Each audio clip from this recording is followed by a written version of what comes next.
السلام علیکم ورحمۃ اللہ وبرکاتہ۔ معزز ناظرین، ہم جانیں گے کہ تحریک ریشمی رومال کیا ہے اور ریشمی رومال کی تحریک کس نے چلائی۔ شیخ الہند حضرت مولانا محمود الحسن دیوبندی رحمۃ اللہ علیہ نے تحریک ریشمی رومال چلائی۔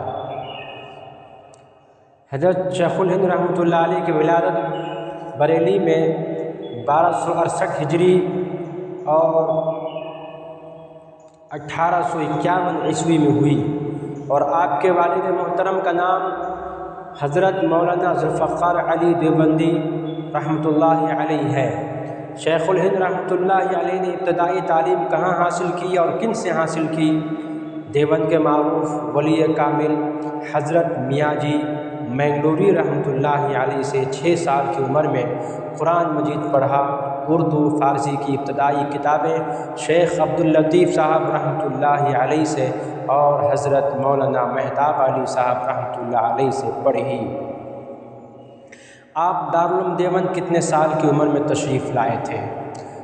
جب آپ کی عمر 15 سال کی ہوئی تو 15 محرم الحرام 1283 ہجری بمطابق 1866 میں دارالعلوم دیوبند کا قیام عمل میں آیا، اور آپ اسی سال 15 سال کی عمر میں دارالعلوم دیوبند تشریف لائے۔ آپ دارالعلوم دیوبند میں کن کن اساتذہ سے استفادہ کیے؟ دارالعلوم دیوبند کے اولین استاد صاحب نسبت باکمال عالم دین بزرگ مولانا ملا محمود دیوبندی میرٹھی کے سامنے مسجد چھتا میں ایک انار کے درخت کے سائے میں پہلے طالب علم کے طور پر آپ نے ثانوی تلمس طے کیا، اور حضرت شیخ الہند رحمۃ اللہ علیہ نے مختلف علوم کی تحصیل کے لیے جن اکبری شخصیات سے استفادہ کیا ان میں حجت الاسلام حضرت مولانا محمد قاسم نانوتوی علیہ الرحمہ بانی دارالعلوم دیوبند، جامع العلوم حضرت مولانا محمد یعقوب نانوتوی علیہ الرحمہ، حضرت کے والد محترم مولانا ذوالفقار علی دیوبندی رحمہ اللہ تعالی، اور حضرت مولانا سید احمد دہلوی سر فہرست ہے۔ شیخ الہند علیہ الرحمہ کی شخصیت، حضرت کی ذات گرامی صرف ایک عالم ربانی، صرف ایک محدث جلیل، صرف ایک مفسر قرآن، صرف ایک صاحب نسبت شیخ کامل ہی کا مقام نہیں رکھتی، بلکہ ان کی ذات علم و عمل، فراست و بصیرت، تدبر و حکمت، جہاد و عزیمت، ثبات و استقامت کے ایک روشن شاہکار کی حیثیت رکھتی ہے۔ وہ بیک وقت راسخ العلم عالم ربانی بھی تھے، مجسم زہد و تقویٰ بھی تھے، سر بکف مجاہد بھی تھے، امت کے درد مند مصلح بھی تھے، سراپا عمل و حرکت، پیکر و صدق و صلاح، علوم و شرعیت کے رمز شناس، مرجع خاص و عام، اعلیٰ نسبت، روحانی کے حامل، دین کے شہسوار، مجاہد اور شب زندہ دار عابد، اسلام کے مکمل اور صحیح معنوں میں وارث، روشن دماغ، عالی حوصلہ، بلند نگاہ، اعلیٰ طبیعت، عمدہ اخلاق، خدا ترس شخصیت کے حامل تھے۔ شیخ الہند علیہ الرحمہ کے قریبی اساتذہ، حضرت شیخ الہند رحمۃ اللہ علیہ کو حجت الاسلام حضرت مولانا محمد قاسم علیہ الرحمہ سے بے حد قریبی تعلق تھا۔ حضرت نانوتوی علیہ الرحمہ بھی شیخ الہند علیہ الرحمہ کو بہت چاہتے تھے، سفر و حضر میں حضرت شیخ الہند علیہ الرحمہ کے ساتھ رہتے تھے، اور حضرت شیخ الہند علیہ الرحمہ مولانا محمد قاسم علیہ الرحمہ کو حضرت الاستاذ کہتے تھے، حضرت الاستاذ کہہ کر پکارتے تھے، اور شیخ الہند دارالعلوم دیوبند کے مسند معلم پر فائز ہونے کے باوجود آپ اساتذہ کرام کا بہت زیادہ احترام کرتے تھے، اور خصوصاً حجت الاسلام حضرت مولانا قاسم علیہ الرحمہ کے بے حد خدمت کرتے تھے، اور آپ بے پناہ محبت بھی فرماتے تھے۔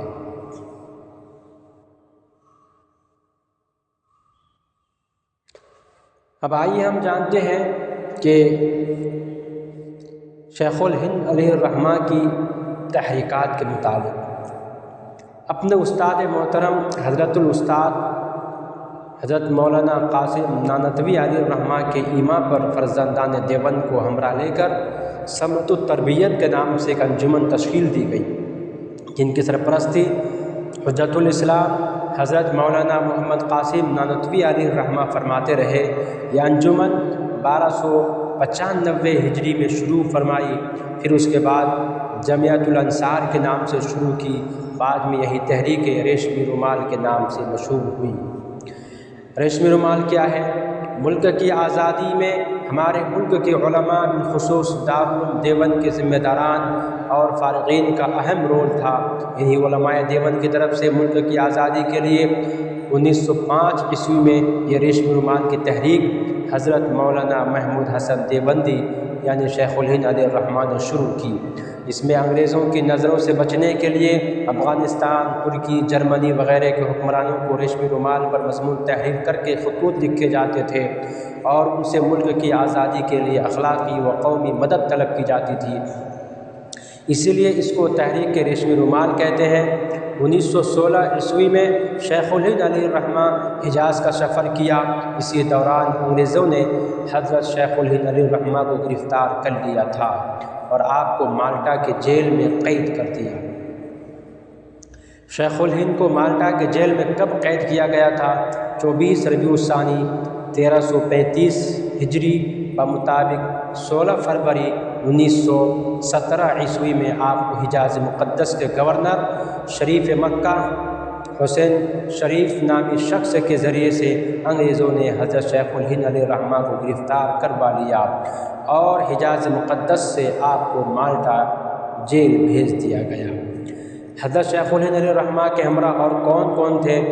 شاگرد رشید حضرت شیخ الاسلام شیخ العجم والعرب مولانا حسین احمد مدنی نور اللہ مرقدہ، حضرت مولانا وحید احمد، جناب حکیم نصرت حسین صاحب وغیرہ موجود تھے، شریک تھے۔ اس تحریک کے ریشمی رومال کے اہم رکن کون حضرات تھے؟ حضرت مولانا حسین احمد مدنی رحمۃ اللہ علیہ، حضرت مولانا عبید اللہ سندھی رحمۃ اللہ علیہ، مولانا حضرت مہانوی علیہ الرحمہ، حضرت مولانا ابوالکلام آزاد، حضرت مولانا برکت اللہ بھوپالی، ڈاکٹر مختار انصاری اور راجہ مہندر پرتاپ سنگھ وغیرہ تھے۔ شیخ الہند کتنے سال قید و بند میں زندگی بسر کی؟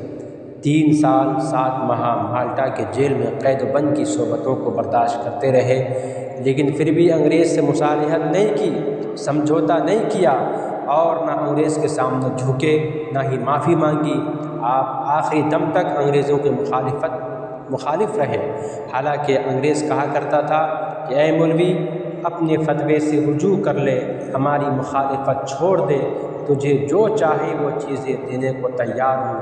لیکن شیخ الہند علیہ الرحمہ اپنے موقف پر قائم رہے اور جمے رہے، ڈٹے رہے، ثابت قدم رہے۔ مالٹا کے دور میں یعنی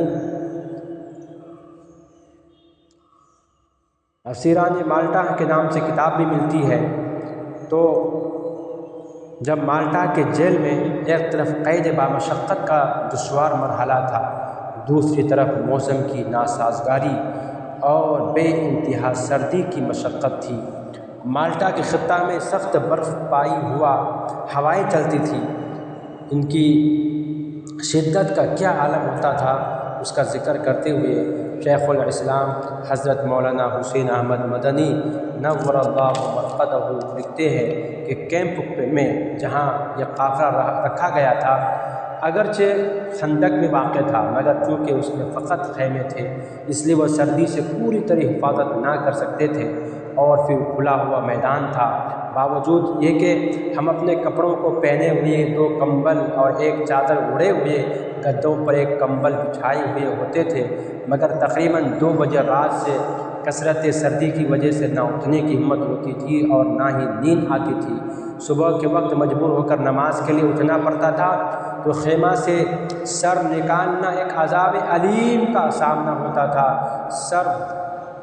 سرد ہوا کے اس زور کے تھپیڑے لگتے تھے کہ معلوم ہوتا تھا کہ جسم کٹ کر ٹکڑے ٹکڑے ہو جائے گا اور شیخ الہند علیہ الرحمہ ضعیف و لاغر ہونے کی وجہ سے کچھ نہ ہی کیا، جہاں ہاتھ پاؤں سینکنے کے لیے آگ بھی نہیں تھی، ان سب کے باوجود حضرت رحمۃ اللہ علیہ کے معاملات میں ذرہ برابر بھی فرق نہیں آیا۔ قیام اللیل، تلاوت، ذکر، دعا و تسبیحات جو معاملات تھے اسی شان سے جاری رہے۔ جسمانی ظلم و تشدد، آئیے ہم آپ کو سناتے ہیں کہ شیخ الہند علیہ الرحمہ کو مالٹا کے جیل میں کیا کچھ ان کے ساتھ بیتا ہے، وہ شیخ الاسلام کے زبانی ہم سناتے ہیں۔ ان سب کے ساتھ جسمانی ظلم و تشدد کے صبر آزمائشوں کے مرحلوں سے بھی گزرنا پڑا۔ ایک حضرت کی عمر درازی کی ذوف کی وجہ سے سخت ٹھنڈی میں لیل و نہار کا گزارنا یہ تو مشکل تھا ہی، مزید یہ کہ انگریز لوہا کو گرم کر دہکا کر حضرت کی پشت پر رکھ دیتا تھا۔ گرم لوہے سے حضرت کی پیٹھ ڈاگا جاتا تھا، آگ کے انگاروں پر لٹا دیا جاتا تھا، پھر بھی حضرت نے صبر و تحمل سے کام لیا۔ ایک مرتبہ انگریز نے کہا، اے مولوی تم اپنا موقف بدل دو، ہماری مخالفت چھوڑ دو اور ہماری حمایت کا اعلان کر دو، ایک بار کہہ دو کہ انگریز ہمارا وفادار ہے، تم کو چھوڑ دیا جائے گا۔ مگر شیخ الہند علیہ الرحمہ نے پوری قوت سے منع فرما دیا اور اپنے موقف پر ثابت قدم رہنے کا اعلان کر دیا۔ انگریزوں نے آگ جلائی، انگارے گرم کرائے، حضرت کو انگاروں پر لٹا دیا گیا، پوری پشت جھلس گئی۔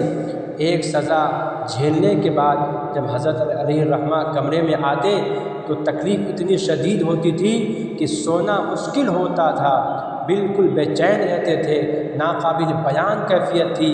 آگ میں لٹانے کی وجہ سے حضرت کی پشت کے گوشت ختم ہو چکا تھا، صرف ہڈیاں باقی تھی۔ ایک مرتبہ شیخ الاسلام مولانا حسین احمد مدنی رحمۃ اللہ علیہ نے ادب سے حضرت شیخ الہند علیہ الرحمہ سے کہا، حضرت شریعت میں جان بچانے کے لیے ہیلے کی تو اجازت ہے، جان بچانے کے لیے اگر آپ انگریزوں کے سامنے کوئی ذو معنی مبہم بات کہہ دیں تو کیا حرج ہے؟ یہ سن کر حضرت شیخ الہند نے فرمایا، حسین احمد مجھے کیا سمجھتے ہو؟ میں روحانی بیٹا ہوں بلال حبشی کا، میں روحانی بیٹا ہوں حضرت خباب کا، میں روحانی بیٹا ہوں امام اعظم ابو حنیفہ کا، میں روحانی بیٹا ہوں امام مالک کا، میں روحانی بیٹا ہوں امام احمد بن حنبل کا، میں روحانی بیٹا ہوں شاہ ولی اللہ محدث دہلوی کا۔ یہ لوگ میرے جسم سے جان تو نکال سکتے ہیں مگر میرے دل سے ایمان نہیں نکال سکتے۔ میں اسی حال میں گھٹ گھٹ کر مر سکتا ہوں لیکن انگریز ظالم غداروں کے سامنے زبان نہیں کھول سکتا۔ اتنی سخت سزا دینے کے باوجود ٹس سے مس نہیں ہوئے۔ یہ پشت پر گوشت ختم ہو جانے کی وجہ سے حضرت اپنے قمیص کرتا کو جسم سے اتارتے نہیں تھے۔ یہ راز صرف حضرت شیخ الاسلام مولانا حسین احمد مدنی کو معلوم تھا اور آپ نے حضرت حسین احمد مدنی سے منع فرمایا تھا کہ یہ بات کسی کو بتانا مت۔ جب حضرت شیخ الہند علیہ الرحمہ کا انتقال ہو گیا اور غسال غسل دینے کے لیے قمیص کو کھولا تو یہ منظر دیکھا تو چونک گئے اور حضرت مدنی علیہ الرحمہ سے سارا واقعہ دریافت کیا اور حضرت مدنی روتے روتے مذکورہ واقعہ کو بیان کیا کہ روزانہ میرے استاد محترم میرے پیر و مرشد کو روزانہ انگریز انگاروں پر لٹاتا تھا اور لوہے کو گرم کر کے پیٹھ پر داغا کرتا تھا، جس کی وجہ سے حضرت کی پیٹھ سے گوشت ختم ہو گئے اور صرف ہڈیاں ہی ہڈیاں نظر آنے لگی۔ ایک منظر تھا کہ اس کی وجہ سے حضرت استاد محترم نے مجھے یہ بات کسی سے کہنے سے منع فرمایا تھا، مگر اب اس ہوئے زمین پر حضرت نہیں رہے۔ اب واقعہ بتا رہا ہوں، اتنی ساری قربانیاں کس کے لیے دیے، اس چیز کے لیے یہ قربانیاں دی اور کیوں کر دی؟ کیا مال و متاع کے لیے، اپنے جاہ و منصب کے لیے، عہدہ و کرسی کے لیے، نوکری کے لیے؟